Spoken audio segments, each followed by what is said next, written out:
Hey, welcome to Viking Preparedness. I am Pastor Joe Fox, and that is my rooster.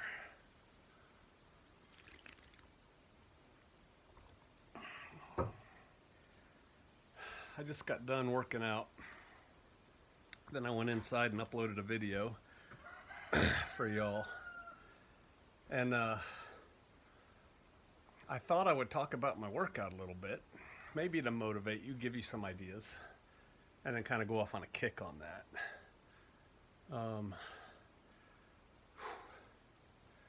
It's a good workout. I started out as a warm up with my push lawnmower, gas powered, but push lawnmower, and I mowed 1,200 yards.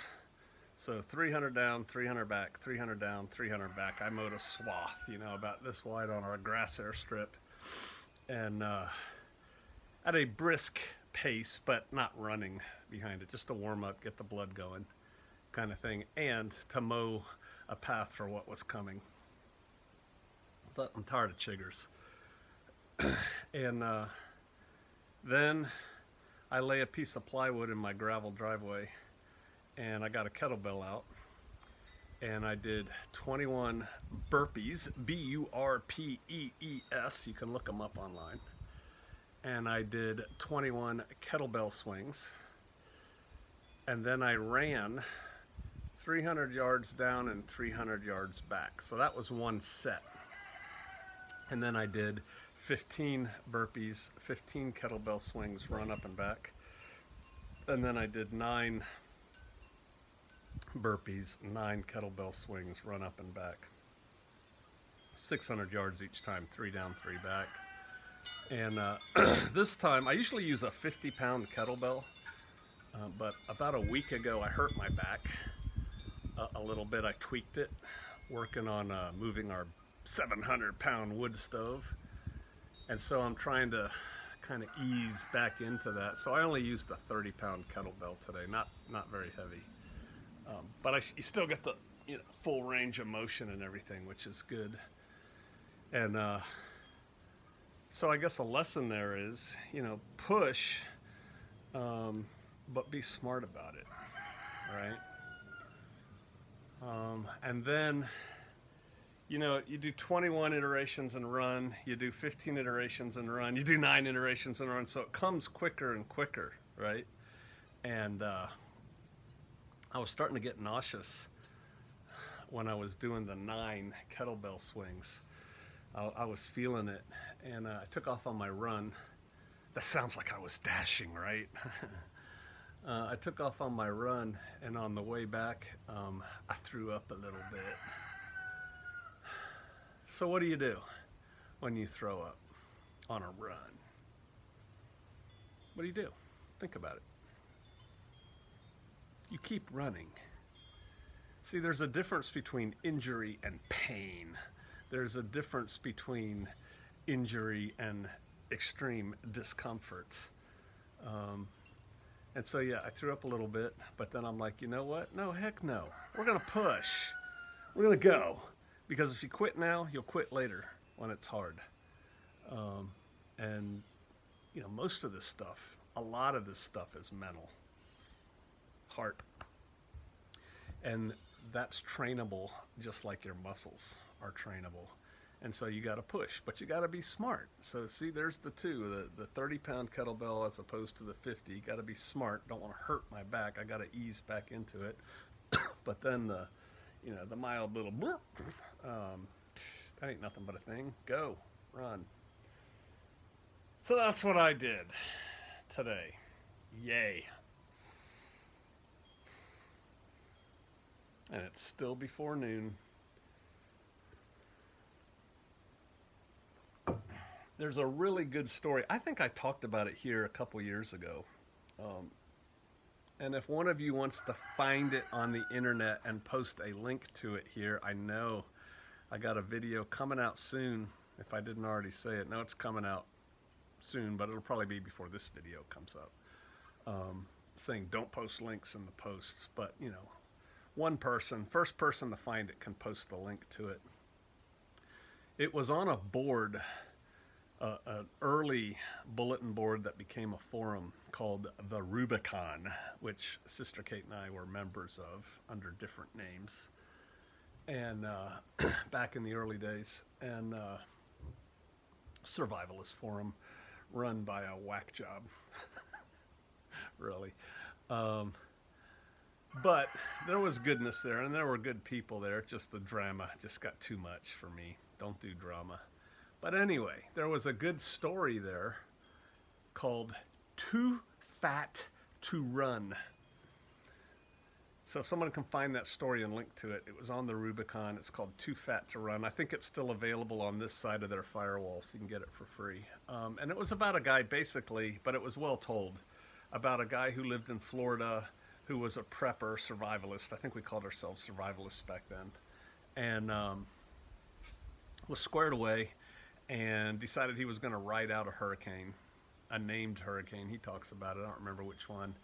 And then the hurricane's coming, and it's a lot worse than they anticipated. And so he decides it's time to take off, and carrying his stuff back and forth to his car basically exhausted him, and he was too fat to run. And he realized how screwed up he was thinking he was a prepper when he couldn't even do basic physical things like move his body. So it's a good story. But my point is, and this isn't about fat shaming you. I saw somebody post a thing about Rob fat shaming people. And actually, I think you said thank you for doing it. It helps me or something like that. This isn't about that. This is about doing the best you can with what you got where you're at, right? And we can all do better. I don't know, whatever guy and gal won the CrossFit Games this year, they can do better. They can do better. So of course, we all can do better. And it's all about doing the best you can with what you got, where you're at. But realize that we can all do better. And anything is better than nothing. And I've talked about this before, but I guess I'm going to do it again a little bit. I am, I think by nature, probably the way I was raised, a negative motivator. My wife is a positive motivator. I'm the guy that says, come on, get up there, you slug, let's go. If you quit now, you'll quit in combat. Rah.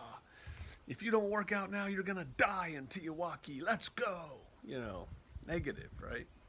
As opposed to, hey, you're doing a good job. Way to go. You look great. Good job. That's a positive motivator. And I'm worse on myself than anybody else. I just don't verbalize it to y'all. But inside internal dialogue, I'm harder on myself.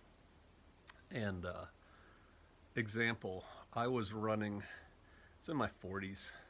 I was at work with a bunch of retired military people. And I started running at lunchtime with a guy, actually with two guys. And we were running, I don't know, 5 to 6 miles at lunch. And I was by far the slowest of the three of us. Which, you know, I like pushing myself, and I don't be late, don't be last, don't be light, right?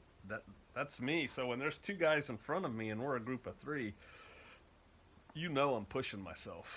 And because I never want to be that guy, right? And this run that we did was at Fort Leavenworth, if any of you all have ever been there, and we would run up the hill to the new prison. So it's kind of up a Kansas hill. It's like a small mountain, you know. It's like a 3-mile run. Then you get to the parking lot, turn around, and come back. And there were some twists in it. And the fast runners would always run on the outside of the curves, and I'd take the inside of the curve just because that's all I could do to keep up. But we were running back, and one of the fast guys decided to be nice or take a break that day or whatever, and was running next to me.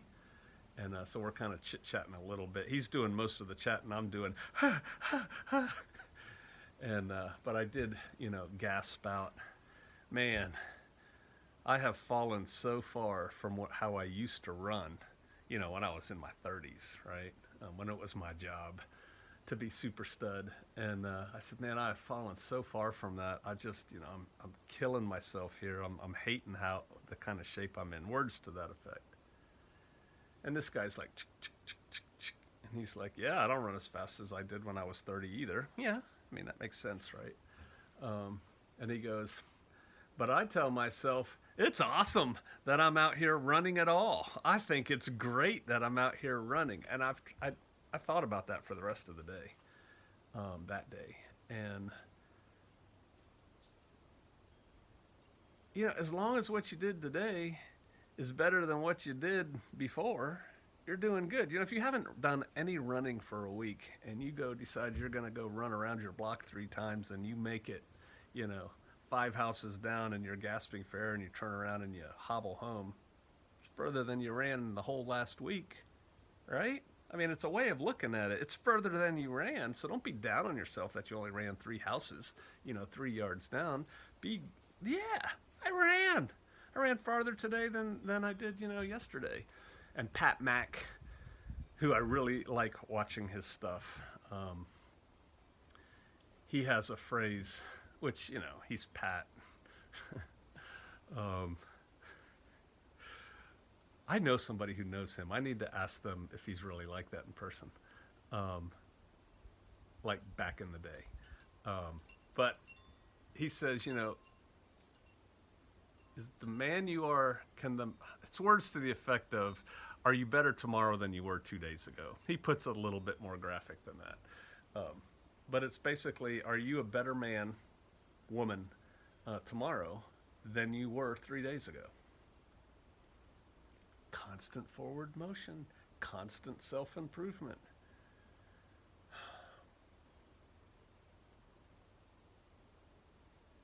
There's a time coming when you will not have the luxury of working out and getting stronger and faster and having more wind, more aerobic capacity. There's a time coming when you won't be able to do that. I remember one of the times when I was in the Balkans and I was staying on a base camp, a big one. I was on Camp Bondsteel for a while, which is just this huge base in the middle of what looks like the Kansas, hill country. And they had a perimeter road around it that was about 6 miles around the road. And it was a multicultural.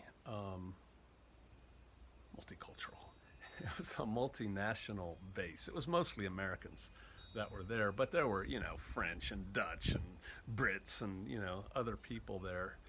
And the rule was on the base for Americans that you had to run in an Army PT uniform, which was like black shorts and a gray shirt that said like Army on it. You had to wear a PT belt, like this reflective belt, even if it's 2 o'clock in the afternoon, you're running down a dirt road around the perimeter that has no vehicular traffic. And you had to carry your weapon with you because these people were at war. They weren't. They thought they were. And so for the first, I had brought an Army uniform because I knew I'd be under, these other people.